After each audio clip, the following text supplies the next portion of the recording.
Hola, bienvenidos al Excast, un podcast dirigido por estudiantes de la Universidad Nacional del Altiplano, de la Facultad de Ciencias Jurídicas y Políticas, Escuela Profesional de Derecho. Bueno, en este podcast hablaremos sobre temas de derecho. Y bueno, en este primer episodio hablaremos sobre el derecho laboral colectivo, que es un tema muy importante en el mundo laboral. Trataremos temas como su origen, los elementos, su contexto, importancia, entre demás temas pues que son de importancia y fundamentales para tratar el derecho laboral colectivo.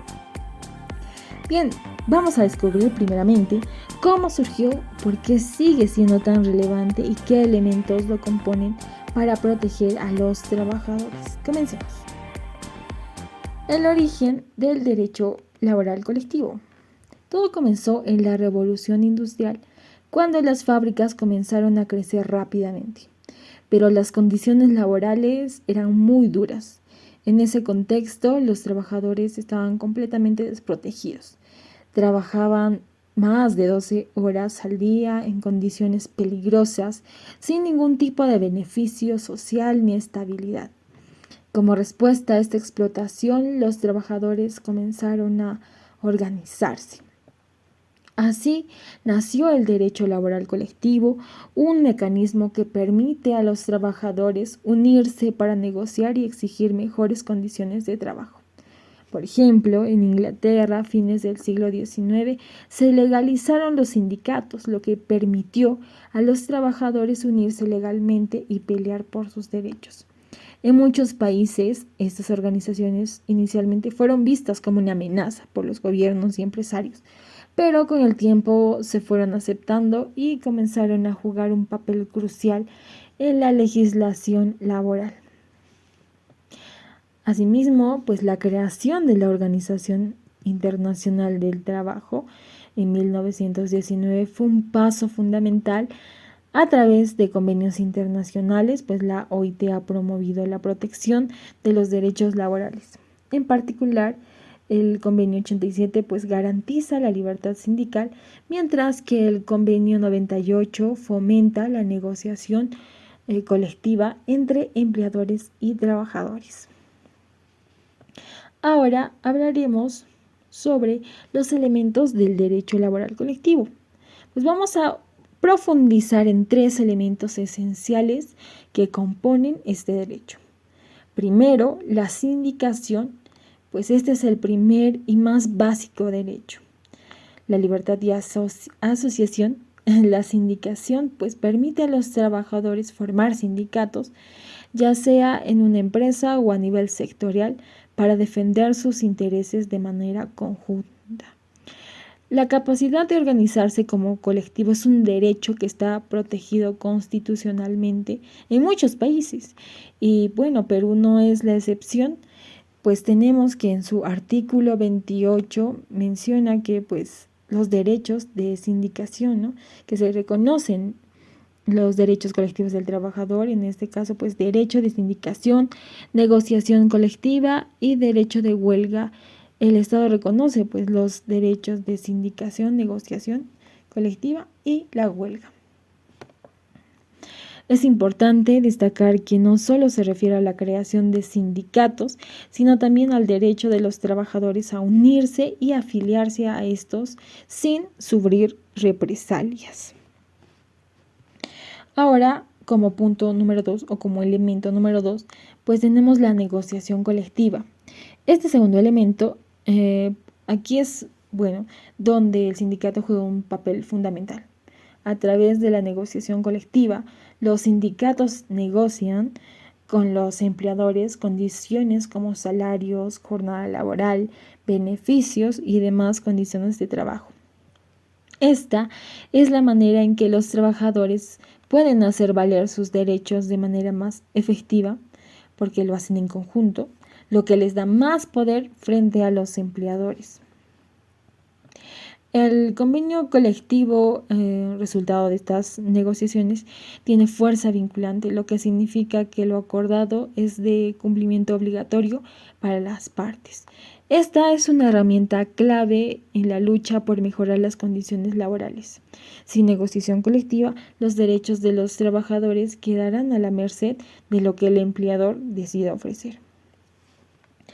Como tercer pilar fundamental del derecho laboral colectivo, tenemos a la huelga. Este es un derecho, creo yo, controversial, ya que hemos visto situaciones, ¿no?, del mismo país en el que no se vulnera este derecho y aparte de que se criminaliza, ¿no? Pero bueno, eso es una opinión muy particular. Y bueno, seguiremos. Este es un derecho, la huelga es un derecho reconocido en la mayoría de las constituciones del mundo y en tratados internacionales. La huelga es una medida de presión que los trabajadores pueden utilizar cuando las negociaciones no llegan a un acuerdo, aunque no es un recurso que se deba tomar a la ligera. La huelga es una herramienta poderosa para equilibrar las fuerzas entre los empleadores y los trabajadores. El derecho a la huelga no solo tiene un fin económico, sino también social, ya que permite a los trabajadores ejercer su derecho a mejorar las condiciones laborales y a exigir reformas en las leyes que los afectan.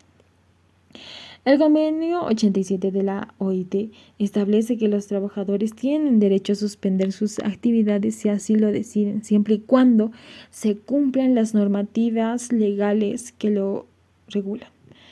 Bueno, como hemos visto en esta primera parte, pues el derecho laboral colectivo es fundamental porque protege a los trabajadores, permitiéndoles organizarse y negociar en conjunto por mejores condiciones laborales.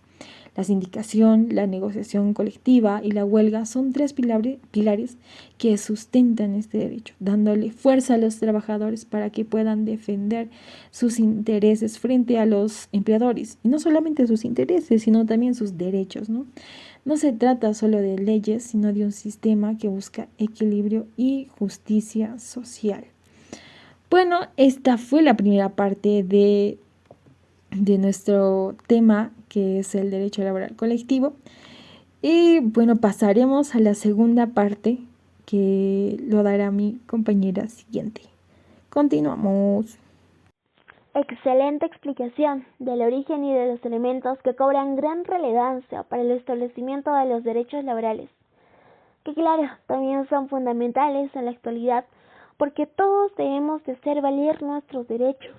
Y bueno, siguiendo con este interesante e importante podcast, trataremos el contexto histórico para comprender por qué hoy hablamos de sindicatos, de pactos colectivos, de huelgas, como un derecho que ahora se connota como una armadura de protección para los trabajadores.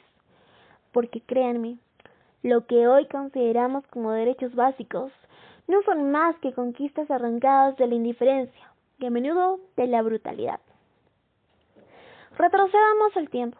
Imaginen la Inglaterra del siglo XVIII o la Francia pre-revolucionaria, con jornadas de 14, 18 horas obligatorias, que incluso incluían a niños que apenas levantaban un palmo del suelo, que en su momento fue denunciado por el filántropo Lord Shaftesbury con sus investigaciones sobre el trabajo infantil.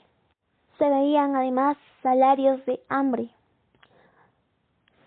fábricas que eran trampas mortales, oscuras, sin ventilación, con maquinaria sin protección. El despido era un fantasma diario, sin causa ni compensación. La libertad contractual, ese pilar del liberalismo económico temprano, era, en palabras del jurista alemán Hugo Sichermar, una ficción cruel. Cuando una de las partes negocia con el estómago vacío, pues no tiene opción, ya que el trabajador individual aislado era una hoja al viento frente al poder del empleador. Ya lo advertía Adam Smith en La riqueza de las naciones. Los patronos, por su menor número y mayor cohesión, siempre tendrían más fácil concertación que los obreros, cuyas asociaciones eran vistas con sospecha y a menudo criminalizadas. Es entonces que la revolución industrial irrumpió con la fuerza de un tren a vapor, transformando el paisaje social y económico para siempre. Sí, trajo innovación, producción masiva, pero a un costo humano terrible en sus primeras fases. Las ciudades como Manchester, Liverpool, Lyon se hincharon de forma descontrolada, con un éxodo rural masivo, creando suburbios obreros donde el hacinamiento y la miseria eran ley. Pensemos entonces en los testimonios recogidos por Louis René Villermé en Francia, describiendo las cuevas insalubres donde vivían los obreros textiles de Lille. El trabajador se convirtió en la visión de muchos, en un apéndice de la máquina, despojado de su autonomía y de su arte. El dogma imperante era laissez-faire, laissez-passer, que significaba dejen hacer, dejen pasar, una doctrina que bajo el velo de la no intervención estatal perpetuaba una desigualdad sangrante. Friedrich Engels, en su impactante obra La situación de la clase obrera en Inglaterra, no se anduvo con rodeos, describió con precisión quirúrgica la explotación, la enfermedad endémica y la desesperanza. Y Karl Marx, junto a Engels, desarrollarían en obras como El Manifiesto Comunista y El Capital la teoría de la lucha de clases, argumentando que la organización del proletariado era una necesidad histórica para superar la alienación y la explotación inherentes al sistema capitalista industrial. Pero la dignidad humana es resiliente. Los trabajadores no aceptaron pasivamente su destino. Los primeros susurros de resistencia fueron las sociedades de socorro mutuo, embriones de solidaridad. Luego, la desesperación tomó formas más directas. El ludismo en Inglaterra, un grito primal contra la deshumanización.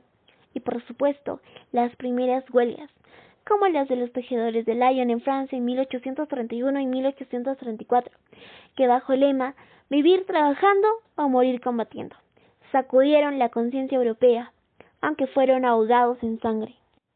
La respuesta del poder fue, inicialmente, la represión sistemática y la ilegalización. En Francia, la Ley de Chapelier de 1791, promulgada en plena Revolución Francesa, paradójicamente prohibió las coaliciones obreras en nombre de una abstracta libertad individual y del interés general. En Inglaterra, las Combination Acts de 1799 y 1800, que hicieron lo propio, declararon ilegales las conspiraciones obreras para mejorar salarios o reducir jornadas. Ser sindicalista era ser un criminal.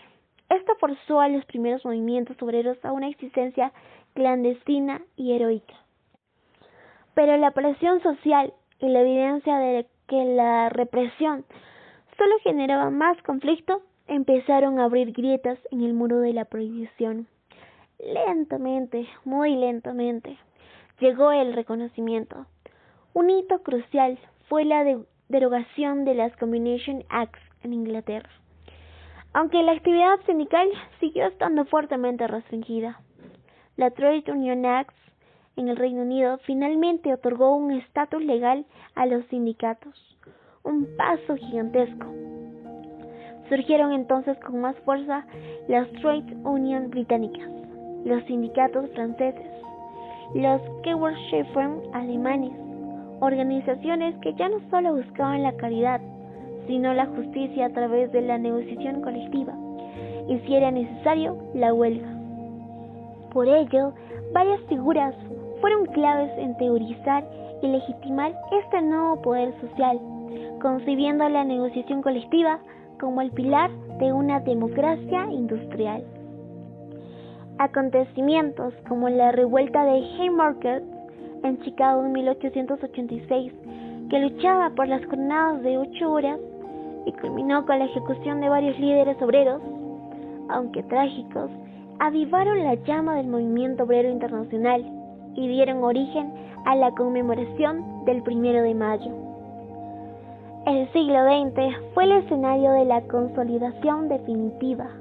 Un momento legal de quiebre se dio con la Constitución Mexicana de 1917, la primera en el mundo en incorporar un catálogo extenso de derechos sociales y laborales en su famoso artículo 123, incluyendo el derecho a la organización, a la huelga, la jornada de 8 horas y la protección a mujeres y menores.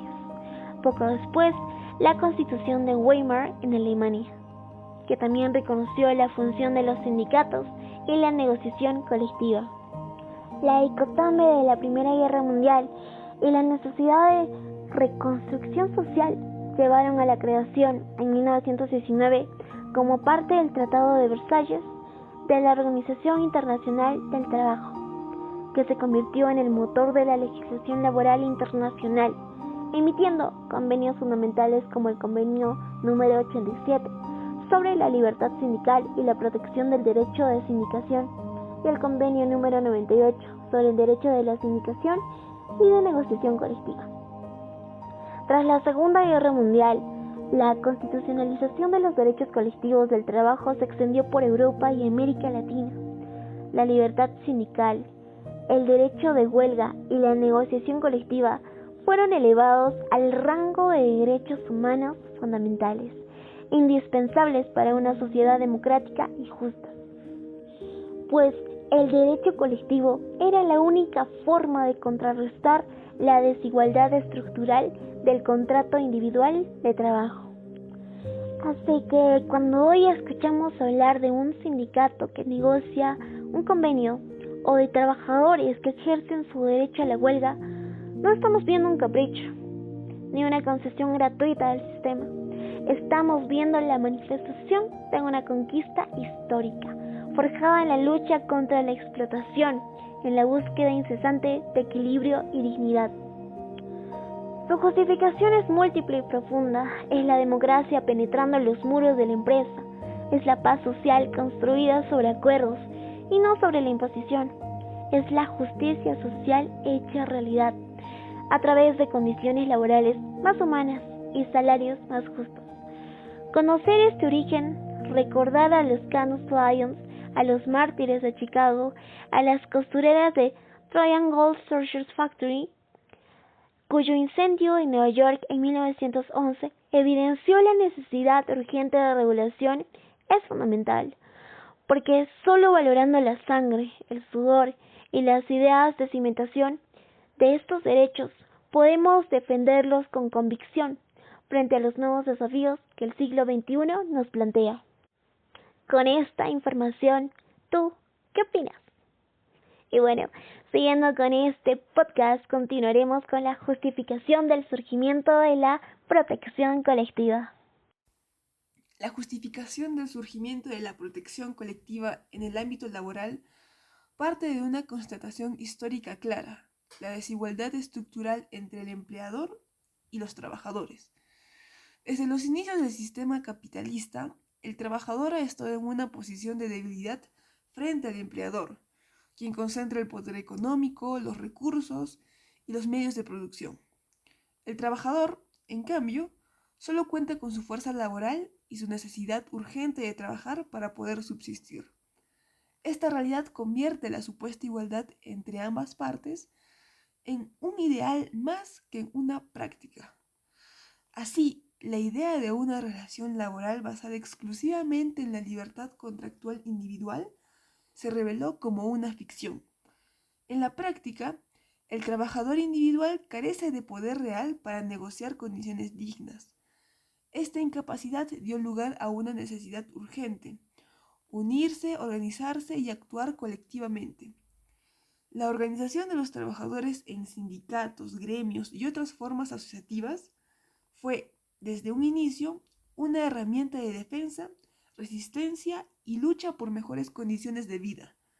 En este punto, donde la protección colectiva encuentra su primera gran justificación: equilibrar una relación esencialmente desigual.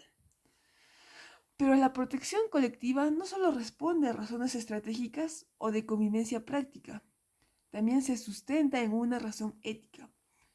El trabajo humano no puede tratarse como una mercancía. El trabajador no es un objeto de intercambio, sino un sujeto de derechos. Esta visión implica reconocer que la dignidad del trabajador debe ser protegida, y para hacerlo eficazmente es necesaria una acción colectiva que haga oír su voz y defienda sus intereses. Además, el trabajo no es una actividad aislada, sino profundamente social. Se desarrolla en espacios comunes, con dinámicas compartidas y problemáticas que rara vez afectan solo a una persona. Los bajos salarios, la inseguridad laboral, las jornadas abusivas o la falta de respeto a los derechos no son situaciones individuales, sino generalizadas. Por eso, los instrumentos colectivos como la negociación colectiva o el derecho a la huelga no solo son justificados, sino imprescindibles. Solo a través de ellos los trabajadores pueden incidir verdaderamente en sus condiciones de vida. Desde la perspectiva jurídica, la protección colectiva también es clave para dar efectividad a los derechos laborales reconocidos en las leyes. Sin una organización que los defienda, los derechos pueden quedarse en el papel. La libertad sindical, la negociación colectiva y el derecho a la huelga no son privilegios, sino mecanismos que garantizan el cumplimiento real del derecho del trabajo. El surgimiento de la protección colectiva también se explica por el cambio del rol del Estado. Si bien en un inicio se adoptó una postura liberal de no intervención en las relaciones laborales, la experiencia demostró que la ausencia de regulación dejaba a los trabajadores en condiciones de explotación. Por ello, el Estado asumió la responsabilidad de proteger el interés colectivo de los trabajadores, reconociendo sus formas de organización y creando marcos legales que garanticen su participación.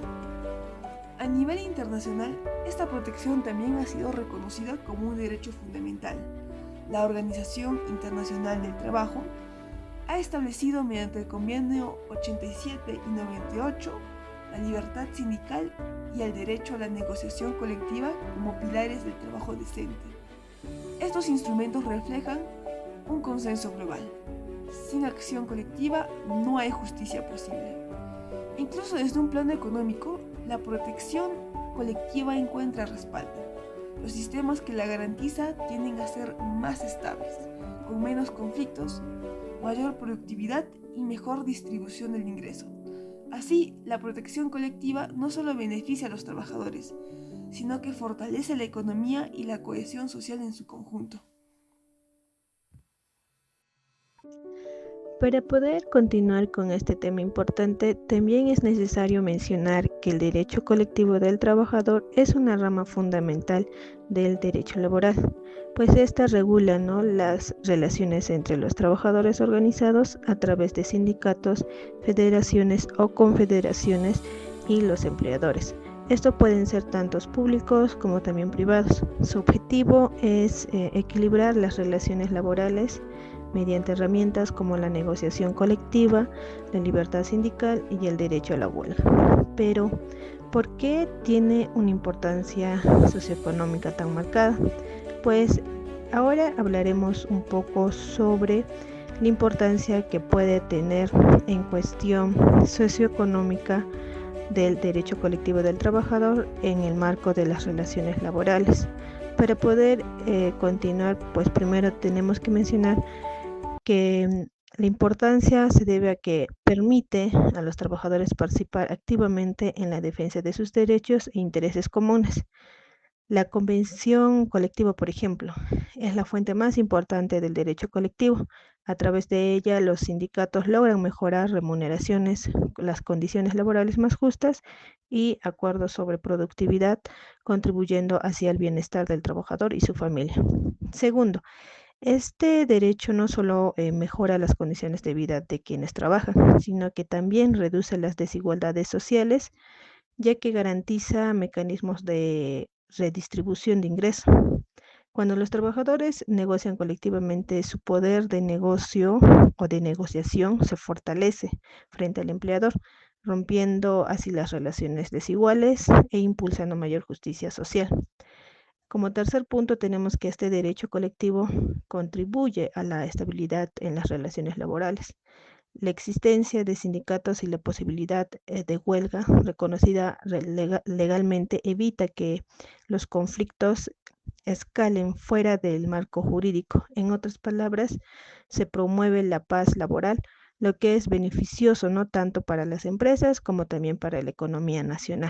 Como último punto, tenemos también que el derecho colectivo del trabajo es inclusivo y democrático, porque permite, ¿no?, que incluso los trabajadores temporales o precarios puedan participar en estos procesos colectivos, protegiendo a los más vulnerables y fomentando, ¿no?, una cultura de diálogo y respeto.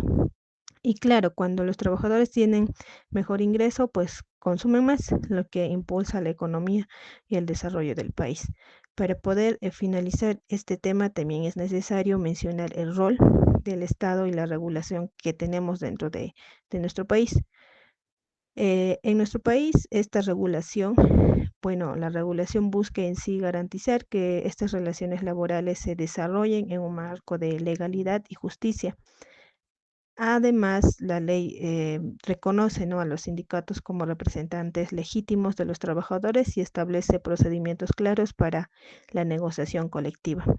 También hay que tener en cuenta que la normativa protege el derecho a la huelga, pero también regula nuestro ejercicio para que sea un mecanismo responsable, que no afecte el orden público ni cause daños injustificados. Esto es clave para mantener un equilibrio entre los intereses de trabajadores y los empleadores, ¿no? Y para evitar también conflictos que puedan desestabilizar la economía y generar violencia. Para poder terminar este punto, también hay que tener en cuenta que el objetivo que tiene este podcast, pues, es justamente analizar todo este temario. Pues hemos llegado al final de este primer episodio, que es realizado por las estudiantes de la Universidad Nacional del Altiplano, de la Facultad de Ciencias Jurídicas y Políticas, Escuela Profesional de Derecho. Como ya se ha mencionado, hemos hablado sobre el derecho laboral colectivo, su origen, su importancia socioeconómica y los elementos que lo componen, como es la negociación colectiva, la libertad sindical y el derecho a la huelga. También destacamos, ¿no?, el rol del Estado y la necesidad de una regulación justa para garantizar relaciones laborales equilibradas. Esperemos que este episodio haya sido útil y claro para ti. También gracias por acompañarnos en este inicio. Nos encontramos muy pronto con más temas de derecho explicado con pasión y sencillez. Hasta la próxima.